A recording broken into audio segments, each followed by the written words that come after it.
This is Jyoti Shukla. Welcome to all in this channel let's study basics with me. So friends, जैसा कि आप सभी को पता होगा कि मैं यहाँ पर बीपीएससी के प्रैक्टिस सेट डिस्कस कर रही हूँ। अभी आपने देखा होगा कि मैंने एक प्रैक्टिस सेट 3 पार्ट्स में उसको ब्रेक करके 150 क्वेश्चन को 1 बाई 1 डिस्कस किया है। तो आप अगर उस वीडियो को नहीं देखे हैं तो आप प्लीज़ जा करके वहाँ पर विजिट करिए। होप सो आपको अच्छा लगेगा, आपको काफ़ी कुछ नॉलेजेबल कंटेंट देखने को मिलेंगे एंड आप रियल टाइम में ये समझ पाओगे कि कैसे आपको क्वेश्चन अटेम्प्ट करना है एंड सारी चीज़ों को कैसे मैनेज करना है। तो ये है आज हमारे पास एडुटेरिया का टेस्ट सीरीज़ जो कि हो चुका है।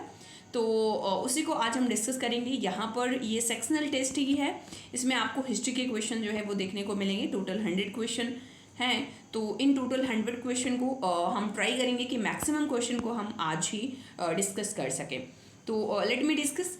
यहाँ पर अगर आप देखोगे the first question is Kathak नृत्य भारत के किस भाग से संबंधित है। तो देखिए, कथक जो है एक शास्त्रीय नृत्य है, क्लासिकल डांस है। आप सभी को पता होगा कि क्लासिकल डांस कितने हैं, 6 क्लासिकल डांस आप देख सकते हो। तो कथक जो है वो उत्तर भारत में उत्तर प्रदेश का जो है क्लासिकल डांस है। और कौन कौन से 6 हैं, तो आप भरतनाट्यम देख सकते हो तमिलनाडु में। अगर हम दक्षिण भारत में जाते हैं, ठीक है, तो दक्षिण भारत में आपको भरतनाट्यम तमिलनाडु में, प्लस कुचिपुड़ी आपको आंध्र प्रदेश में, ठीक है। और उसी के साथ में आप अगर आप पूर्व में देखो तो पूर्व में आपको सत्र आसाम में देखने को मिलता है, ठीक है। ओडिसी आपको उड़ीसा में देखने को मिलता है। तो ऐसे बहुत सारे क्लासिकल डांस हैं, 6 क्लासिकल डांस है। और बाकी अगर डांस की बात करते हैं, जैसे अगर हम पूर्वी भारत में क्लासिकल डांस की बात करें तो वही हो गया हमारा सत्रिया, जैसे कि आसाम में। पश्चिम भारत में क्लासिकल डांस नहीं है, जैसे कि आप गरबा वगैरह देखते हो, घूमर वगैरह, तो ये लोकल डांस है, लेकिन क्लासिकल डांस में नहीं आते हैं। पर हाँ, अगर आपसे पूछा जाता है तो वो सब भी आपकी हो जाएंगे। आगे चलते हैं। दूसरा नंबर क्वेश्चन, मेसोलिथिक या मध्य पाषाण युग के संबंध में निम्नलिखित कथनों पर विचार कीजिए। पहला है, इस समय पत्थर के औजार को माइक्रोलिथ कहा जाता था। तो बिल्कुल सही है। जो मध्य पाषाण युग है उसमें जो औजार होते थे वो छोटे आकार के हो गए थे और उस समय उन औजारों को हम माइक्रोलिथ कहते थे।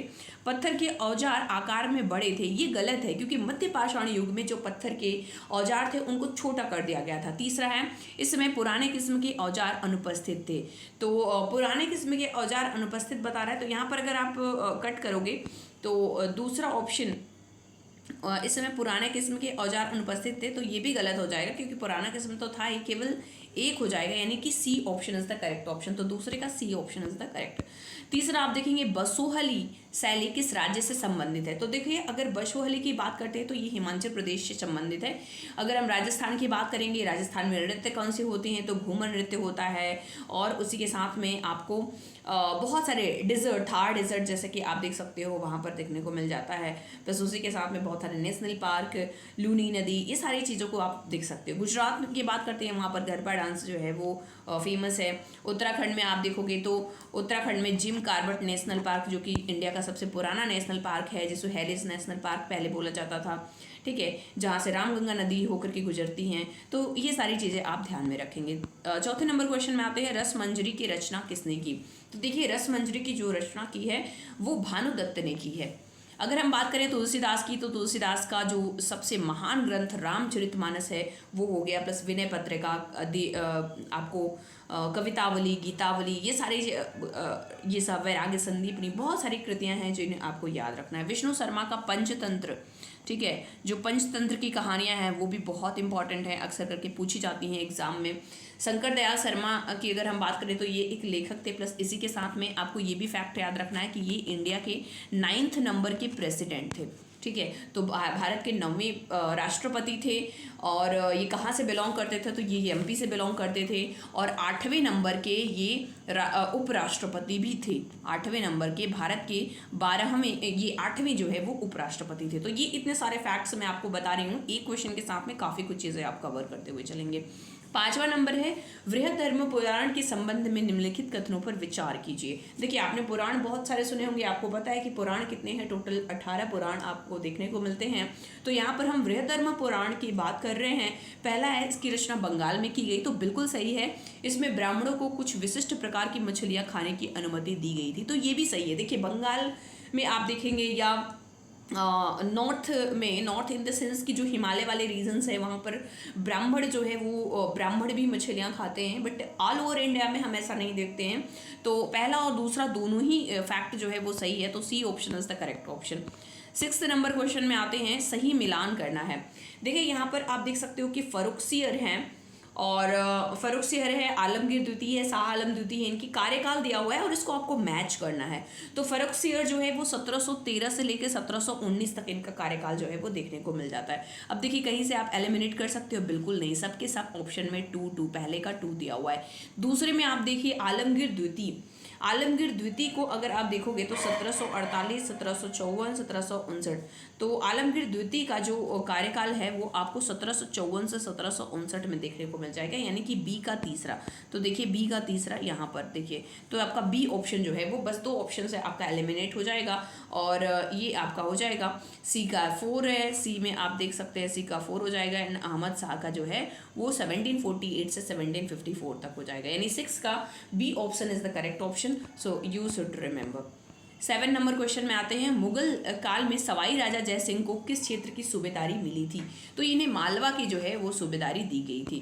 नेक्स्ट आते हैं, नवपाषाण काल के औजारों के संबंध में निम्नलिखित कथनों पर विचार कीजिए। पहला, औजार पालिश किए जाते थे। इस अवधि में ओखल और मूसल का प्रयोग अनाज को पीसने के लिए किया जाता था। तो बिल्कुल सही है, दोनों के दोनों ऑप्शन सही हो जाएंगे, it mean C option is the correct option. Next हम आ जाते हैं इसके बाद अगले क्वेश्चन की तरफ। 9वां है, सिख जत्थों तथा मिसलों की संयुक्त सेना को क्या कहा जाता था? तो सिख जत्था और मिसल अगर दोनों को मिला दे देंगे तो ये हो जाएगा खल दालसा। तो सिखों का ये प्रमुख जत्था और आप सेना देख सकते हो।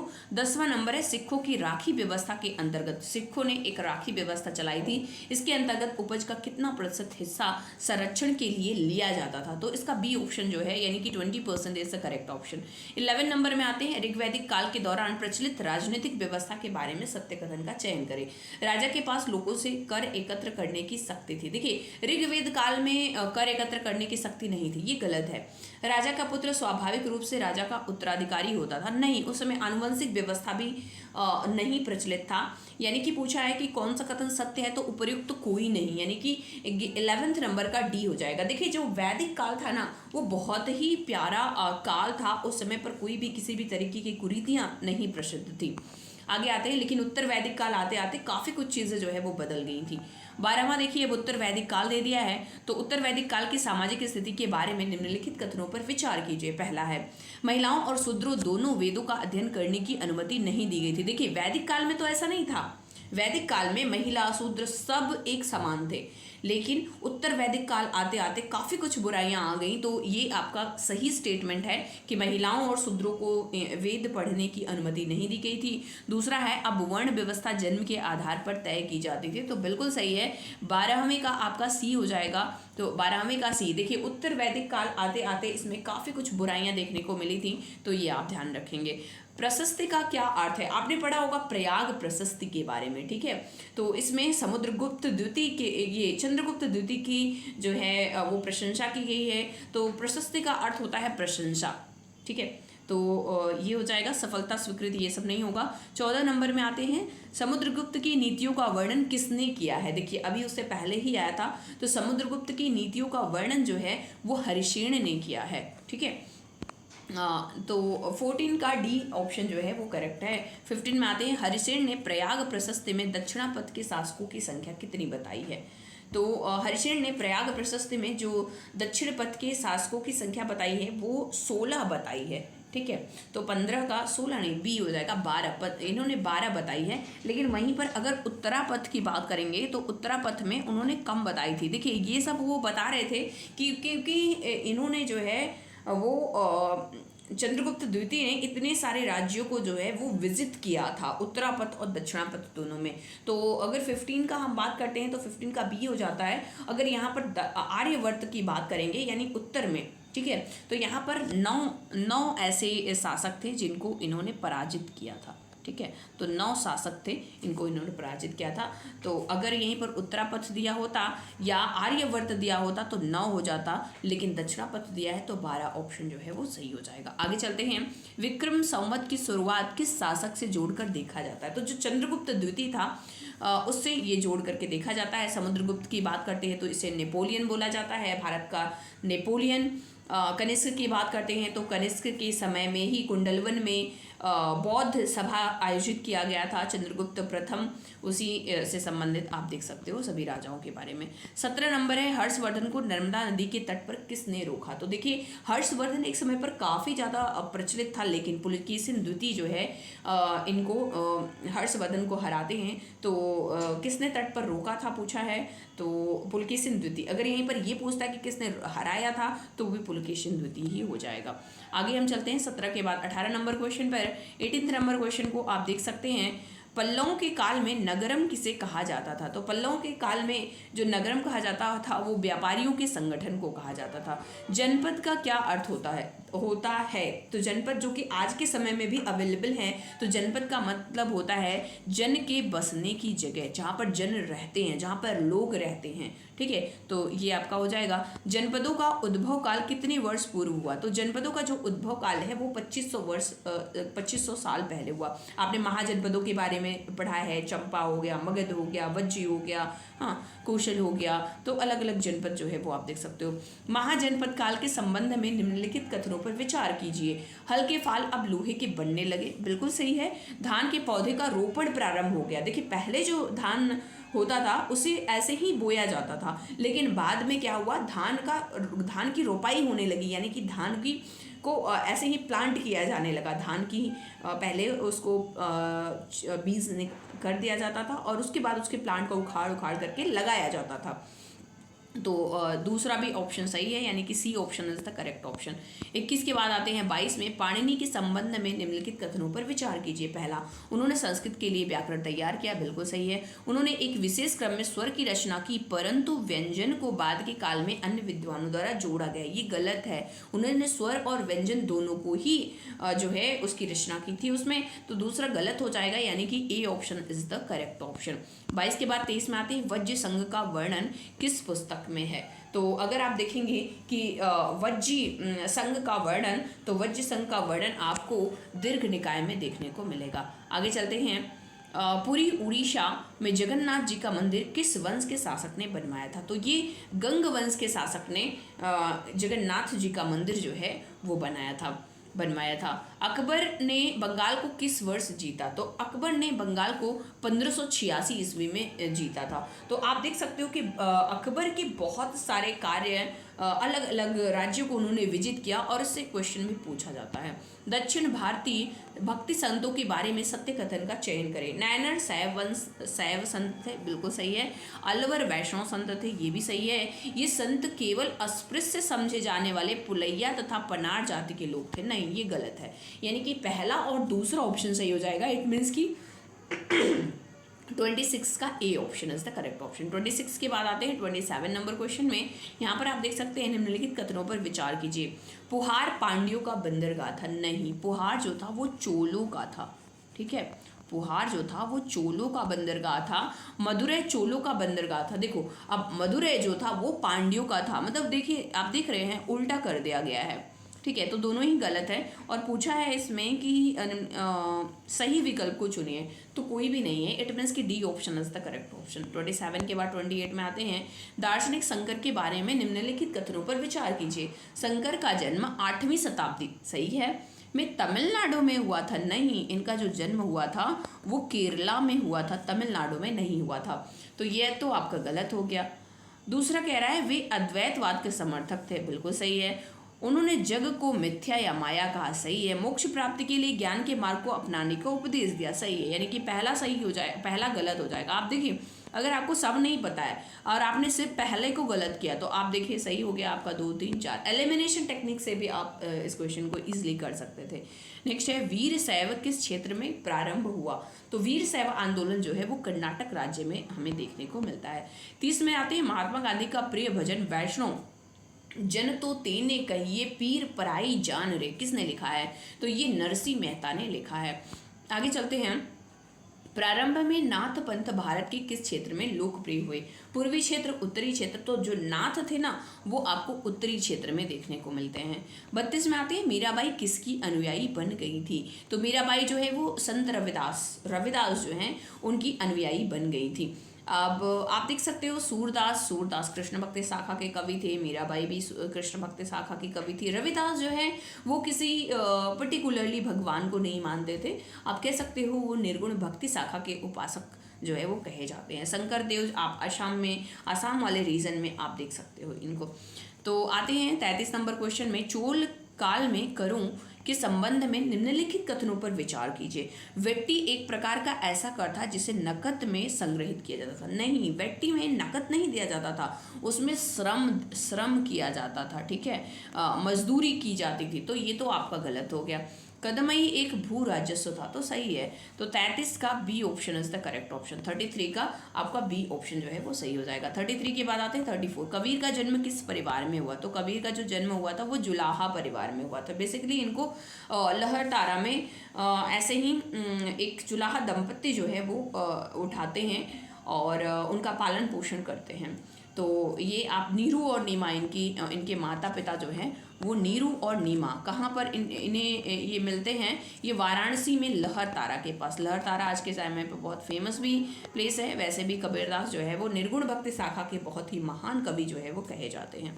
आगे चलते हैं, लंगर व्यवस्था की शुरुआत किसने की थी? तो अगर हम देखेंगे कि लंगर व्यवस्था तो ये आपको गुरु नानक देव से संबंधित देखने को मिल जाता है। गुरु नानक ने लंगर व्यवस्था की जो है वो शुरुआत की थी। आप देख सकते हो कि लंगर काफ़ी ज़्यादा प्रसिद्ध है, वहाँ पर कितने भी लोग आ जाएं वहाँ पर उन्हें खाने को मिलता है और बहुत विधिवत भोजन जो है वो कराया जाता है।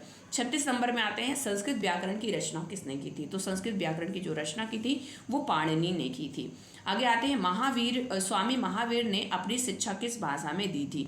तो स्वामी महावीर जो थे उन्होंने अपनी शिक्षा जो है वो प्राकृत भाषा में दिया था। अच्छा, स्वामी महावीर का जन्म कहाँ हुआ था? तो ये कुंडग्राम वैशाली में हुआ था। कुंडग्राम वैशाली में कहाँ पर है ये? तो ये आपको बिहार में देखने को मिलता है, ठीक है, वैशाली। वही वैशाली का जो हेडक्वार्टर आपको हजारी जो है हाजीपुर आपको देखने को मिल जाएगा, जहाँ पर आज के टाइम पर बहुत ही यंग लीडर जो है उसे रिप्रेजेंट कर रहे हैं। शायद आप उनका नाम भी जानते होंगे। आगे चलते हैं 38 नंबर पर, जैन धर्म के संदर्भ में निम्नलिखित कथनों पर विचार कीजिए। मुख्यतः व्यापारियों ने जैन धर्म का समर्थन किया, ठीक है। साधारणतः किसान वर्ग के लोगों ने जैन धर्म को स्वीकार नहीं किया। तो यहाँ पर केवल पहला ऑप्शन, दूसरा ऑप्शन या दोनों में से कोई नहीं। तो दोनों के दोनों ही ऑप्शन जो है वो सही हैं, यानी कि C option is the correct option. 38 के बाद आते हैं 39 में, संघ में रहने वाले बौद्ध भिक्षु के लिए बनाए गए नियमों का संकलन किस ग्रंथ में मिलता है? तो देखिए आपको त्रिपिटक देखने को मिलते हैं, अभिधम्म पिटक, सुत्त पिटक, विनय पिटक। तो इसमें जो विनय पिटक है इसमें बौद्ध भिक्षुओं के लिए जो नियम वगैरह हैं वो दिए गए हैं। आगे आते हैं 40 नंबर में, निम्नलिखित में कौन सा कथन बौद्ध संघ के संदर्भ में सही नहीं है? संघ के पुरुषों और स्त्रियों के लिए रहने के लिए अलग अलग व्यवस्था थी। सभी व्यक्ति संघ में प्रवेश ले सकते थे। संघ में प्रवेश के लिए बच्चों को अपने माता पिता से अनुमति लेनी होती थी, ठीक है, ये सब सही है।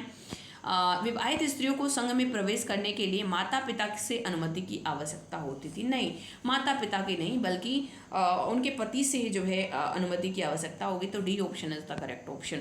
इसमें कौन सा सही नहीं है पूछा था, तो यही आपका हो जाएगा। 40 के बाद आते हैं 41 नंबर में, महायान के संबंध में निम्नलिखित कथन पर विचार कीजिए। ये बौद्ध धर्म से संबंधित थे, ठीक है। उन्होंने बौद्ध धर्म में मूर्ति पूजा को बढ़ावा दिया, सही है, दोनों ही ऑप्शन सही है, यानी 41 का सी हो जाएगा। 42 में आते हैं, बोधिसत्वों के संबंध में निम्नलिखित कथनों पर विचार कीजिए। पहला, विज्ञान प्राप्ति के पश्चात एकांतवास में साधना करते थे।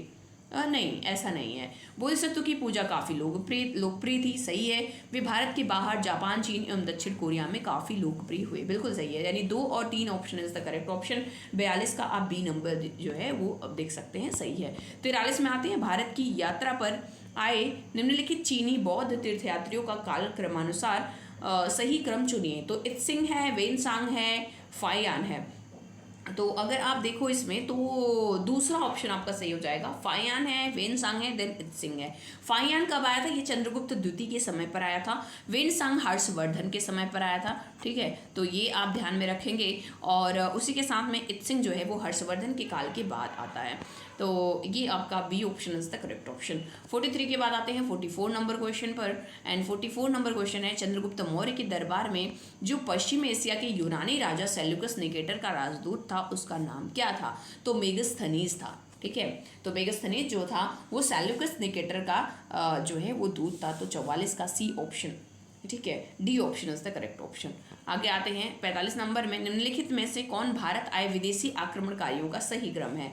तो आप देखो तो यहाँ पर लास्ट में यवन, पार्थियन, कुषाण यहाँ पर दिया हुआ है। तो कुषाण तो सबसे लास्ट में हो जाएंगे, यानी ये और ये ऑप्शन तो कट गया।